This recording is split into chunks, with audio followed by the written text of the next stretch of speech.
Hello Anantapur, welcome back to my channel. All of you good morning అండి. Video ద్వారా Anantapuram market యొక్క stock information share చేస్తున్నానండి. So ముందుగా ఈరోజు డేట్ వచ్చేసి 10వ తేదీ మార్చి నెల 2026 సంవత్సరం.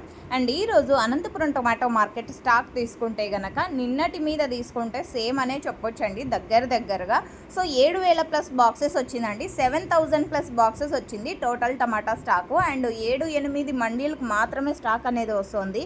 ఒక మండీకి 200 బాక్సులు, ఒక మండీకి 300 బాక్సులు, ఒక మండీకి 1000 బాక్సులు, ఇంకొక మండీకి 1500 బాక్సులు. సో ఈ విధంగా ఒక్కొక్క మండీకి ఒక్కొక్క రకంగా వస్తుందన్నమాట. అండ్ నిన్న వచ్చేసి ప్రైజెస్ 115 రూపాయలు టాప్ రేట్ వెళ్ళిందండి. ఆ తర్వాత 100 రూపాయలు, 90 రూపాయలు. సో ఈ విధంగా వెళ్ళిందనమాట. అండ్ ఇది ఈరోజు అనంతపురం టొమాటో మార్కెట్కి సంబంధించినటువంటి stock information. And next video ద్వారా ప్రైజెస్ ఇన్ఫర్మేషన్ షేర్ చేస్తానండి. అండ్ మీకు ఈ ఇన్ఫర్మేషన్ యూజ్ అయింది అనుకుంటే ప్లీజ్ లైక్ చేయండి వీడియోని. డైలీ ఇన్ఫర్మేషన్ కోసం సబ్స్క్రైబ్ చేయండి మన ఛానల్ని. And thank you for watching this video.